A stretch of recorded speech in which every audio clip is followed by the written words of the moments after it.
Salut! Ce bine te-am regăsit la un episod.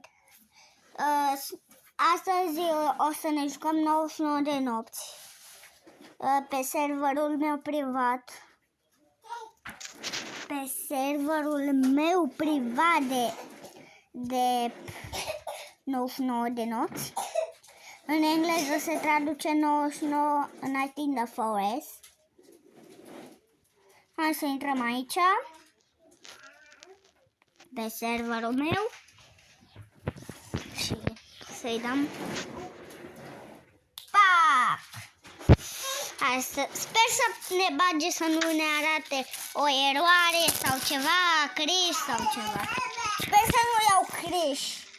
Cred că eu prea multe frame-uri eu pe telefon.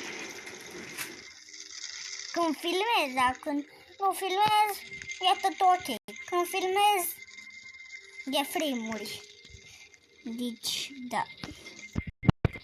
Hai să punem o persoană, pentru că, în caz că n-ați observat, suntem o persoană pe serverul meu privat. Și gen, da.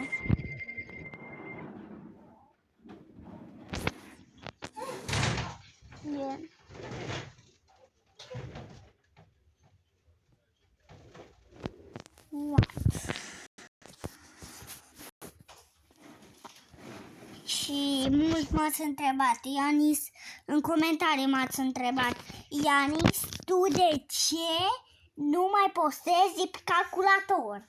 Ei bine, na, conexiune, filet, conexiune, server, pop, eroare. Băi, eroare, și am zis să nu-mi dea eroare. Mamă. Intrăm din nou. Bă, nu merge să-i dau retării. Nu merge să-i dau retării. Cancel? Bă, nici cancel, ești nebun. A, cancel merge. Bă. Bă, nici de ce nu merge?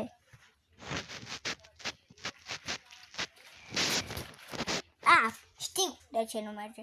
Nu merge pentru că n-ai apăsat pe butonul de like. Bă, frate, chiar așa, apasă și tu odată pe butonul ăla de like. Ce e așa de greu? Și apasă și clopoțel și să vă abonați la canal ca să nu ratați următoarele episoade. Ca să nu ratați următoarele episoade noi. Hai să încercăm din nou. Sau știi ceva? Ok. Știi ceva? Nu ne mai jucăm pe server. Ne jucăm așa cu oameni. Nu ne mai jucăm pe server, că ați văzut și voi. Eu când nu filmez, nu primesc eroare. Când filmez pe server, eroare. What? Asta se întâmplă la 99 de ori. Vedeți că acum nu mai suntem pe serverul meu privat. Suntem în roleplay cu oameni.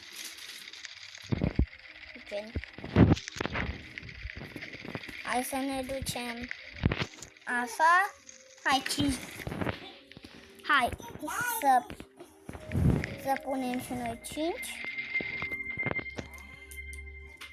Mai vrea cineva cu mine? Uite, a venit cineva cu mine. A venit. Să mă joc singur, am înțeles. Am înțeles, o să mă joc singur 99 de nopți.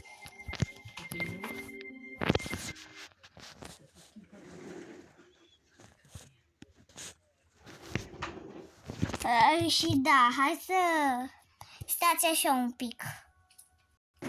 Ok, fraților, am revenit. Aici, după cum vedeți, am craftat harta. Aici mi-am făcut și o prieteni.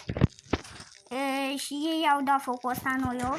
Deci hai să începem. Nu? Că de asta suntem aici, să jucăm. 99. Și mulți m-ați întrebat, Anis, de ce joci de pe telefon. Păi, na, telefonul e mai ușor și na, e mai greu decât pe calculator. După tastatura, telefonul ăsta e mai ușor și na.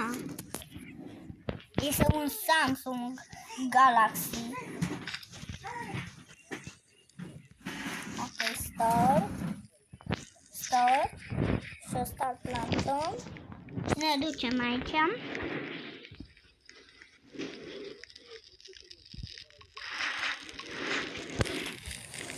Și avem de level 4 focul de tabără.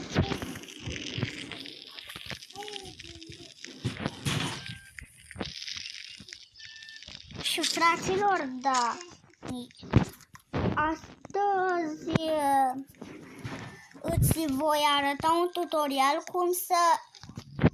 cum să joci 99 de zile, în caz că nu știi.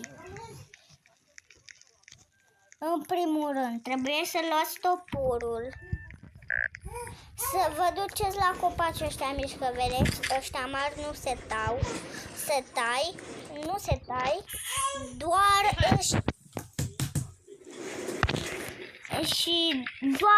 ăștia mici.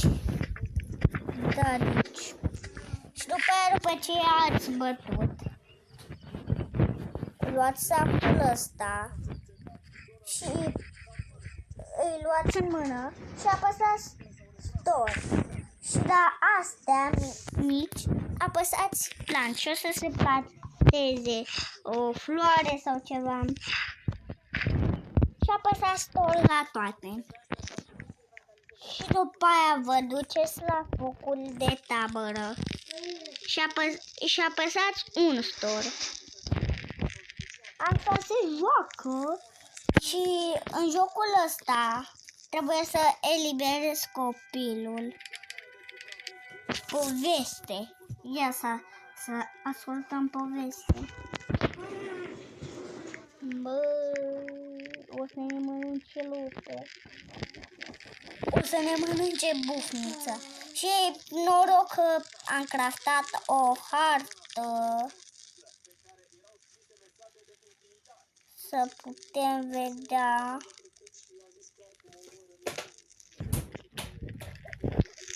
Și ca să craftați o hartă, aveți nevoie de 3 lemne. Le băgați în sac și apăsați un store și le băgați aici. După aia apăsați craft. Apăsați pe hartă și apăsați craft și o să se crafteze harta și puteți să o puneți unde vreți voi, nu contează unde.